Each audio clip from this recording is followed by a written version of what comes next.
Bonjour, notre invité vient nous parler d'immigration avec audace, humour et autodérision.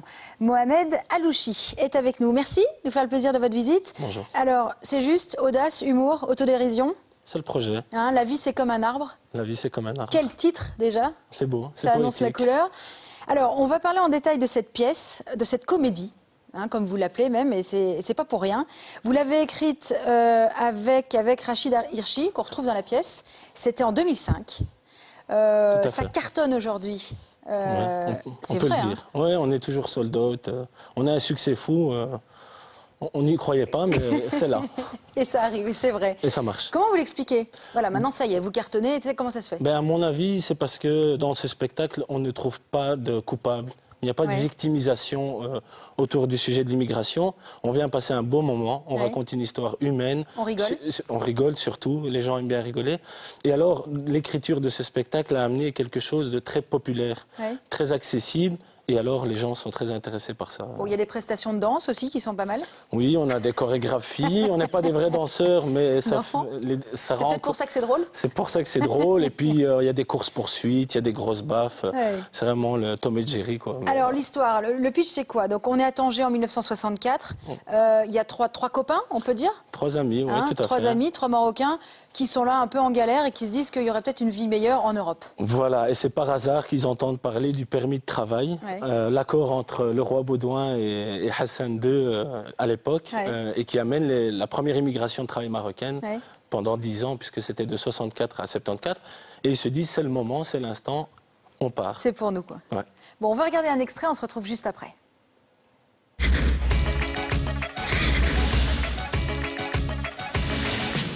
ولا حسن ولا حسن حسن ولا حبيبي. J'ai un contact ici, Monsieur Marcel. Il est en Europe. Il peut vous trouver du travail. Comme vous êtes mes clients préférés, je vous le donne pour 5 000 dirhams par personne. Oh, 5 000 dirhams, on n'a pas d'argent, comment on va faire? La prostitution. Allô? Ouais, c'est qui? C'est les amis de Hassan. Pourquoi tu cries comme ça, Phil? C'est parce qu'on est au Maroc, c'est 3000 km. Bon, alors, quel casting, hein. Il y a le beau gosse, le petit niais, c'est ça, l'intello. Et l'intellectuel, ce qu'on aimait bien avec ces trois personnages, c'est qu'on en a tous autour de nous, et que parfois, en nous-mêmes, on peut retrouver ces caractéristiques. Une fois, on se sent bien, on se sent beau. Une fois, on se sent un peu plus bête. Une fois, on se croit intelligent. Et donc, on peut en même temps trouver ça autour de nous, mais aussi dans nos caractères propres. Alors, pourquoi cette pièce fonctionne aussi bien? Parce que vous allez loin, parce que vous osez, hein. Oui, dans l'autocritique, vous êtes quand même pas mal, hein. Le coup d'un coca pour trois, le coup de la maison ne fait pas crédit. Mais ce que les gens aiment bien, c'est les contre-pieds. On les emmène quelque part et boum, on les ramène ailleurs. Mais vous n'avez pas peur que les gens se disent, ah bah tu vois, on a raison. Non, non, parce qu'il y a une communion qui se fait entre les trois personnages principaux. On s'attache à eux.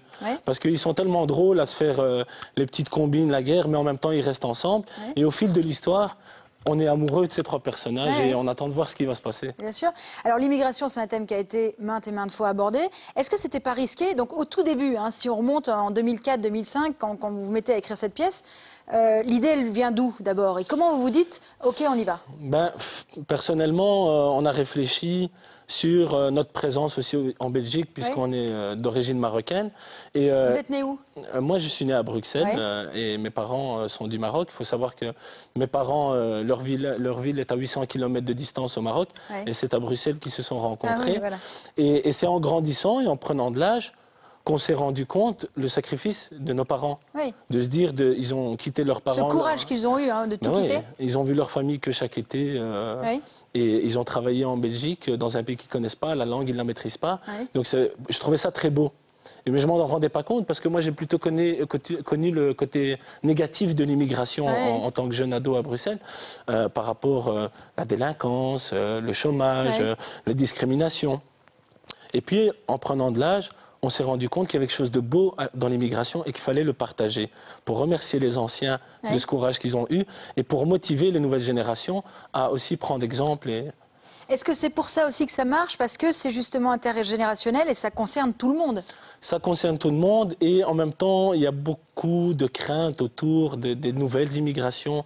On a connu l'immigration de l'Est qui est arrivée, d'Afrique noire et tout ça. Et les gens sont très intéressés par ce sentiment d'insécurité, du vivre ensemble. Même au niveau politique, c'est beaucoup mis sur la table.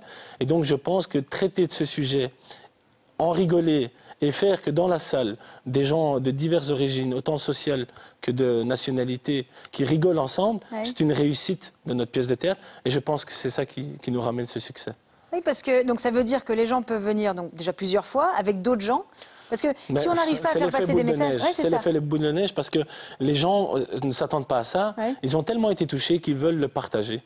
Ils reviennent le voir ou ils demandent à leurs parents d'aller le voir ou leur famille. Mais est-ce que vous pouvez, est-ce qu'à la limite ils peuvent se servir de vous pour faire passer des messages? Donc ils n'arrivent pas à expliquer tel ou tel point. C'est vrai que peut-être qu'on est un peu le flambeau d'un message qui n'est pas toujours écouté et que les gens veulent, à travers nous, pouvoir s'exprimer. Oui, c'est possible. Est-ce que vous croyez que vous auriez eu ce courage comme vos parents l'ont fait?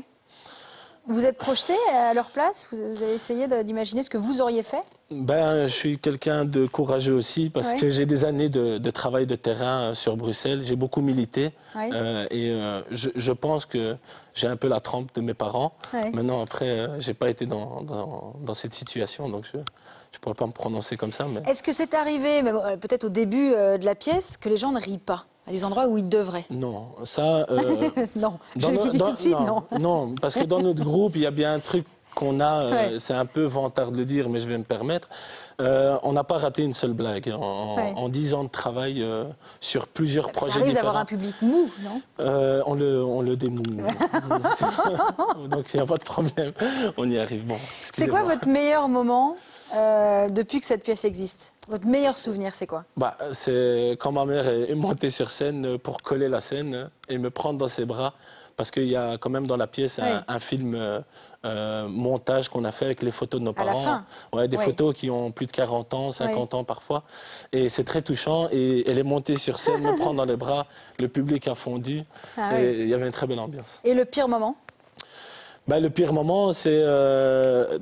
Il n'y a pas vraiment de pire moment, mais c'est la crainte de ne pas trouver d'espace dans le milieu belge du théâtre, parce qu'on a constaté avec le groupe qu'on a fait beaucoup d'invitations, beaucoup de demandes, et j'ai l'impression, mais c'est peut-être un préjugé encore, on est encore novice dans le monde on va dire du showbiz.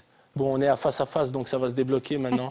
Mais on a l'impression qu'on est dirigé plutôt vers le côté plus associatif ou bien le côté plus militant. Ou bien Nous, on pense que cette pièce a sa place dans les théâtres. Où il y a une lumière sur deux qui fonctionne, ça? Non, pas jusque-là. Mais oui, je pense que cette pièce a sa place dans les théâtres. C'est une pièce en soi. Et j'aimerais justement qu'on puisse un peu se développer et pouvoir proposer ça. Moi, je suis très intéressé pour que beaucoup de Belges ou belgo-belges voient ce spectacle. J'aimerais leur avis. On en a qui viennent. Ça peut faire bouger les choses, vous pensez? Il y a des vrais messages qui marchent? Je pense que le débat, la rencontre est toujours intéressante. Tout ne change pas d'un coup. Mais ce genre un petit travail, quoi. Ce genre de projet médiateur peut donner confiance, sortir un peu de l'insécurité et tout ça, et de se dire mais c'est finalement on a les mêmes histoires, parce que dans la pièce, ce qui arrive aux personnages principaux, c'est des choses qui arrivent à tout le monde, partout. Elle a beaucoup évolué, cette pièce, au fil des ans? Oui, on a pris de la maturité, on s'est permis des corrections, on a testé face à public. Vous vieillissez aussi? On vieillit aussi, mais on dit que les meilleurs vins sont ceux qui ont le plus d'âge. Donc oui, je pense qu'avec la maturité et l'expérience, on peaufine le spectacle. Bien sûr. On finit sur la compagnie, les voyageurs sans bagages. Vous êtes quoi? Tous des potes? On est des potes pour la plupart. Et on a contacté des gens qu'on trouvait intéressants dans le milieu, comme Mohamed Ouachen, qui a été sélectionné avec son spectacle Rue du Croissant à Avignon, où il a été nominé meilleur seul en scène. Excusez-moi pour la pub. Mais et on l'a interpellé en lui disant « Écoute, on a un projet, est-ce que ça t'intéresse ?» Et il a regardé, il a lu le spectacle, il fait partie de la bande. Et donc, c'est un collectif d'artistes. On a une fille d'origine qui vient d'Argentine, mais qui est belge, mais qui est d'origine d'Argentine. On a des Belges, on a un gréco-irlandais, on a plusieurs personnes d'origine maghrébine. Et ce mélange de personnes de nationalité est détonnant. Merci d'être venu nous voir. Pas de problème. Excusez-moi, c'est à moi de faire ma pub maintenant. Donc, je vais vous demander de signer ce face-à-face, votre dédicace. On va l'offrir à un téléspectateur. Voilà, donc je fais ma pub. La vie, c'est comme un arbre. C'est la troupe Les Voyageurs sans bagages. On ne va pas préciser de date parce qu'il y en a plein et il y en a beaucoup qui sont déjà full. Donc, renseignez-vous. En tout cas, maintenant que vous connaissez le titre de la pièce, La vie, c'est comme un arbre. On vous offre 2 places. On discutera ensemble de où. En tout cas, faf@rtl.be. Ça, c'est l'adresse. Merci de votre fidélité. Au revoir.